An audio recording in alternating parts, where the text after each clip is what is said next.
Donc bonjour à toutes et à tous, je vais vous présenter mon stage que j'ai effectué en tant qu'assistante médico-administrative donc dans le cabinet de cardiologie des docteurs Abitbol, Namad et Wazana. Donc, je commencerai tout d'abord par me présenter ainsi que la structure. Je continuerai par les tâches que j'ai réalisées et les difficultés que j'aurais pu rencontrer durant ce stage et je vous dresserai mon bilan final. Donc, je m'appelle Coralie Ramos, j'ai 30 ans et après l'obtention de mon BEP carrière sanitaire et sociale, j'ai voulu passer le bac ST2S. Donc, ça m'a permis d'intégrer pendant un an une école d'infirmière. Puis, je me suis spécialisée dans le métier d'auxiliaire de vie pour garder ce contact humain. Et suite à un accident de travail, j'ai voulu trouver un métier qui était moins physique, mais qui était toujours dans le secteur médical. Donc, je me suis tournée vers le secrétariat, où j'ai trouvé du coup le centre Avlis. J'ai obtenu mon diplôme en 2018 de secrétaire médical avec la mention bien. Et me voilà aujourd'hui donc pour vous présenter celui d'assistante médico-administrative.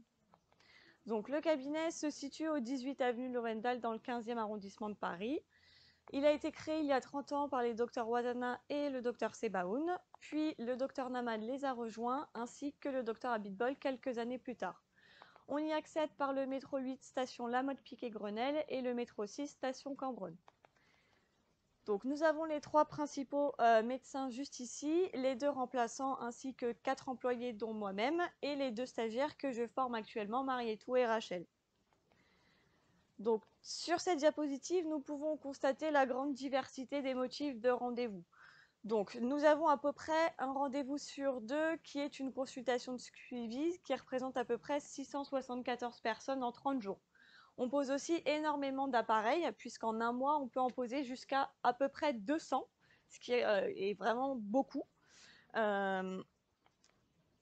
Du coup, je vais commencer par les blocs de compétences du parcours de secrétaire médical.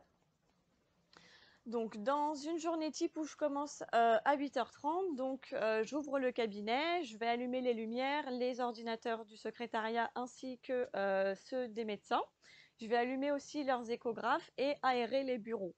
Je vais ensuite enlever les répondeurs téléphoniques et je vais faire en sorte qu'il y ait assez de stock de matériel, que ce soit pour les médecins ou les secrétaires. Donc, ça peut être le papier blanc, le papier pour les électrocardiogrammes ou encore actuellement les gels hydroalcooliques.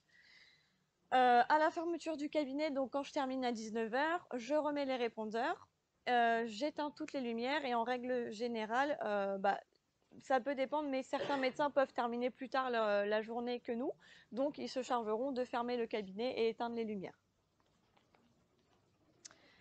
Donc, quand un patient arrive au cabinet, je vais l'installer du coup dans la salle d'attente et le notifier sur l'agenda Doctolib. J'accueille aussi des patients qui sont bénéficiaires de la CMU et de l'aide médicale de l'État. Et du coup, l'accueil civique a énormément changé depuis ces derniers mois, puisque dû au Covid, on a dû s'adapter à la situation. Donc, je reviendrai plus tard pour vous expliquer cela. Donc, la plupart des patients qui nous appellent au cabinet, c'est pour prendre un rendez-vous. Mais il arrive aussi que certains patients souhaitent parler directement au médecin. Donc, en tant que secrétaire, je dois évaluer l'urgence de la demande afin de ne pas faire perdre de temps pour les médecins. Donc, la prise de rendez-vous s'effectue sur l'agenda Doctolib. Donc, quand un patient appelle, je lui demande avec quel médecin il souhaite consulter. Je lui demande ses informations et je lui donne toutes les coordonnées pour se rendre au cabinet. Donc, à l'arrivée d'un nouveau patient, je lui demande sa carte vitale. Je vais créer son dossier dans le logiciel Crossway en lui demandant son adresse, son numéro de téléphone ainsi que son médecin traitant et le médecin qui l'envoie s'il est différent du médecin traitant. Si un patient n'est pas venu depuis à peu près un an, nous vérifions ses coordonnées afin de bien mettre à jour ses informations dans le dossier. Tous les jours, nous recevons des résultats biologiques. Donc, en fonction du médecin, soit nous allons rentrer les résultats manuellement ou on va scanner directement dans les dossiers. Nous pouvons avoir aussi des demandes de médecins qui souhaitent récupérer des anciens comptes rendus ou des médecins qui nous appellent d'un hôpital où on a un patient qui est hospitalisé, à qui il faut mettre un nouveau traitement en place. Donc, ils nous demandent leurs anciens comptes rendus. Donc, je dois du coup immédiatement envoyer les dossiers.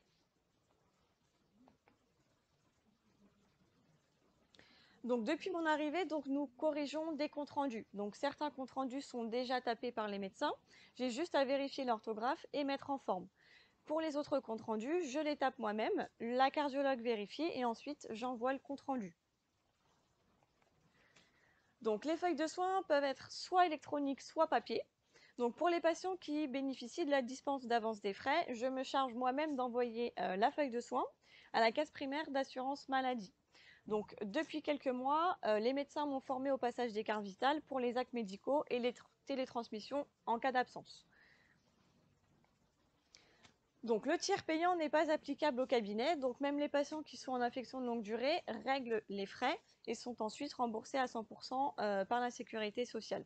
Donc chaque médecin se charge de faire régler le patient à la fin de sa consultation, soit par chèque, par carte bancaire ou par espèce. Donc tous les matins, la gardienne nous dépose le courrier à l'accueil. Donc nous devons trier d'un côté tout ce qui est résultats biologiques, les comptes rendus et les courriers personnels. Et on se charge ensuite de les ranger dans les pochettes de chaque médecin. Je vais continuer par les blocs de compétences du parcours d'assistante médico-administrative. Donc, donc, à la demande des médecins ou en cas d'absence, je dois réagencer les plages horaires au niveau du planning. Je dois aussi faire en sorte de bloquer 2 après-midi par mois pour les contrôles de pacemaker. Donc c'est fait chaque mois et je dois à peu près anticiper 6 mois à l'avance les après-midi puisqu'on a un monsieur qui vient expressément pour les contrôles de l'extérieur. Donc afin de ne pas oublier, je préfère anticiper, comme ça au moins je suis sûre d'avoir les après-midi. Je note aussi des notes d'information donc sur les plannings. Ça va être par exemple les cours des 2 stagiaires ou encore le nombre d'appareils qui peut nous rester dans la journée pour ne pas avoir d'imprévu du coup pour le lendemain. Pour le planning des secrétaires, donc je dois faire attention aux heures de contrat des stagiaires, les jours de cours où elles sont du coup au centre Avlis, les semaines paires et impaires qui sont des alternances entre les ouvertures et les fermetures, ainsi que le mardi et le mercredi qui sont des jours fixes. Au niveau du recrutement, donc depuis quelques temps, donc je suis amenée à former énormément de stagiaires puisque j'en ai eu déjà 7 au total, plus les 2 autres qui sont actuellement en formation avec moi. Donc ça reste quand même une grande place dans mon métier. Donc pour identifier les besoins, donc le principal critère d'exclusion, ça va être le sexe de la personne. Comme on a des tâches d'assistanat, et on fait face aussi à la nudité des patientes. Les médecins craignent que certaines soient un peu mal à l'aise si c'est un secrétaire homme. Donc c'est un peu compliqué, donc c'est pour ça qu'on n'a que des stagiaires filles du coup. Donc j'ai eu la chance d'assister du coup à un entretien de recrutement. Donc la cardiologue laisse la candidate se présenter. Elle va ensuite lui poser des questions sur sa motivation. Donc en tant que future assistante médico-administrative, je vais me focaliser sur des questionnements relatifs au parcours ou à la réorientation professionnelle afin de bien évaluer sa motivation et d'effectuer un bon recrutement. Pour la troisième étape, du coup, tous les médecins viennent me voir pour me demander l'avis sur les candidates. Et à la fin de chaque entretien, nous prenons du coup une décision commune tous ensemble. Au niveau du management, donc j'essaie d'avoir un ordre qui va des tâches du coup des plus simples aux plus complexes. Parce que pour moi, il me paraît compliqué d'effectuer certaines tâches si d'autres avant plus courantes ne sont pas acquises. Donc pour l'organisation, donc à chaque fin de journée, je fais un récapitulatif sur ce qui reste à faire ou sur le lendemain matin si j'arrive plus tard. Donc pour cela, j'ai mis une transmission grâce à un cahier de messages pour faciliter les échanges entre moi et les secrétaires.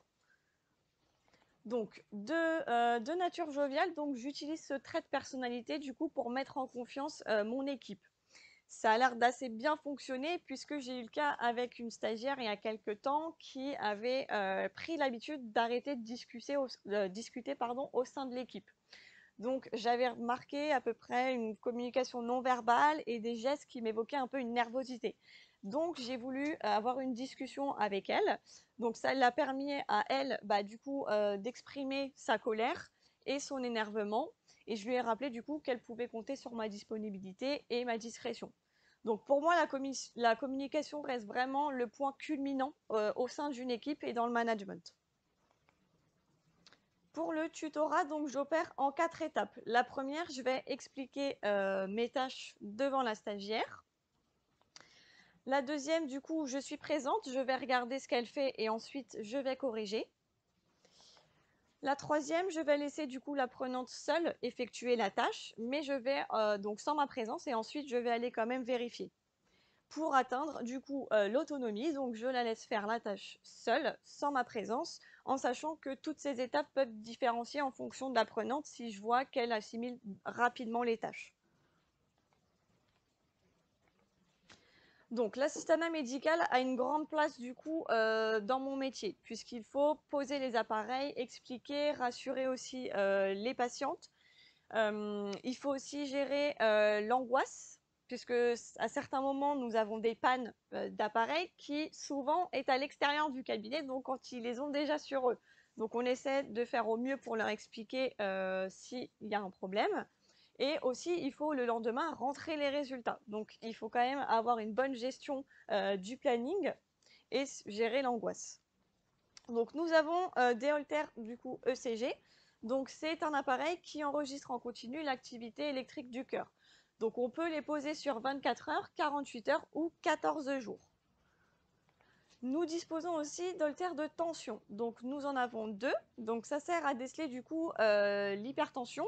Et certaines fois, on peut les poser aussi pour vérifier la bonne efficacité d'un traitement anti-hypertenseur.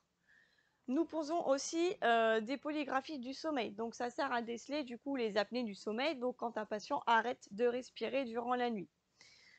J'ai l'occasion aussi au cabinet de prendre des rendez-vous extérieurs. Donc, c'est surtout soit en clinique, soit à l'hôpital.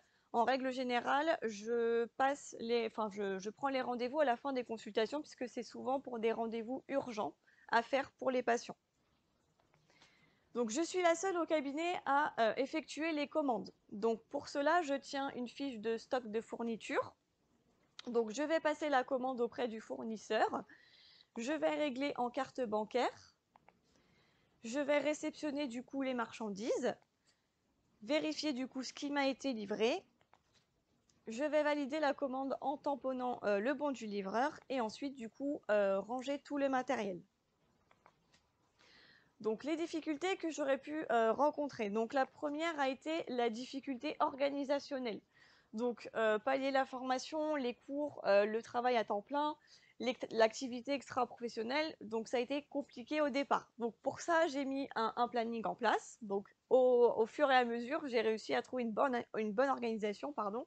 Donc j'ai été très contente.